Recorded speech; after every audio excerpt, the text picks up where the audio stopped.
For my artist, I chose Aida Muluneh. Aida was born in Ethiopia in 1974. She left the country at a young age and spent most of her childhood traveling Cyprus, Greece, United Kingdom, and Yemen before settling in Canada. She has since moved back to Addis Ababa in Ethiopia. Her work has been exhibited all over the world, including South Africa, Egypt, Canada, US, Germany, Norway, and China. Her works have also been shown in MoMA and Smithsonian's National Museum of African Art. In 2019, she also became the first Black woman to become co-curator of the Nobel Peace Prize exhibition while serving as a Canon Europe ambassador.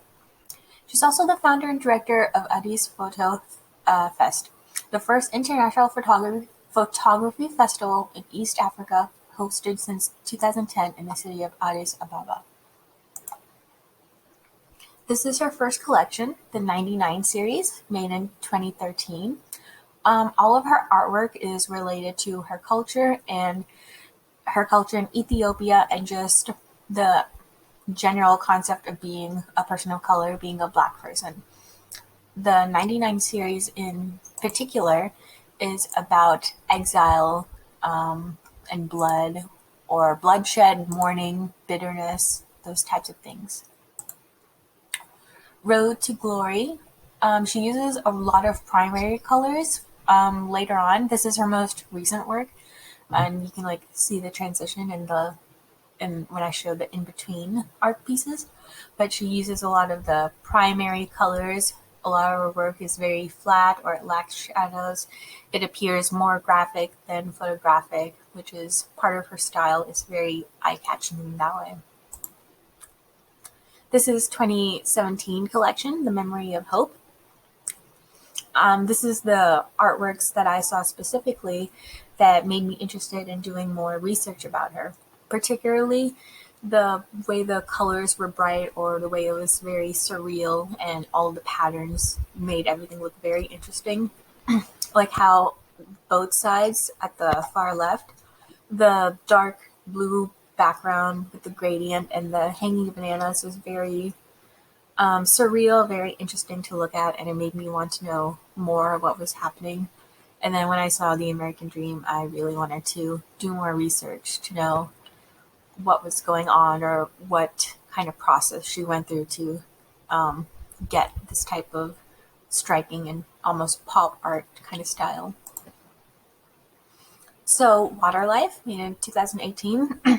This one specifically was, they're all about culture in Ethiopia, but this one was about how women in Ethiopia will walk long miles to be able to collect water for their families or for their children. Again, there's a lot of primary colors, lots of surrealism. The figures pop out against the background. I think the middle one, The Shackles of Limitations, is probably my favorite of this collection. Just the way the bottles are trailing after her with the water. It reminds me a lot of the way women in India would collect water. So I found myself relating a lot to this theme of there not being accessible water. This is the part of the collection that I found the exhibit on, The World is Nine, from 2016. Again, lots of bright colors. This one specifically is about how, even though the world may not be the very best it can be, it's up to people it's up to people of the world to find meaning in it and to make it better for ourselves and for other people. Here it is at the exhibition at the MoMA exhibit, Being New Photography in 2018. Both of these are her works. I wanted to focus on this piece called Fragments, and she specifies for the collection that her grandmother would say, "The world is a 9. It is never complete and it's never perfect." She's referencing it's a 9 out of 10, almost like a score. And Aida mentions, "I thought it was interesting, but it wasn't until much later as an adult that her voice echoed in my thoughts of whether we can live in this world with full contentment." Each image is an exploration of questions about life, love, and history. I'm not seeking answers, but asking provocative questions about the life that we live as people, as nations, as beings. Her artist philosophy: my country gives me a great deal of inspiration. I don't think I would have the same perspective nor type of work if I were living in the monotony of the Western world. And here she mentions what I was talking about earlier, that the world isn't perfect, but we should try to find perfection in the world, even if it's not kind to us. We must conquer these challenges with strength and endurance. Life is unpredictable and imperfect. Process and camera. She mentions that the shooting process feels like a film script. That's how I see these painted faces, as different characters void of nationality and ethnicity, like blank slates.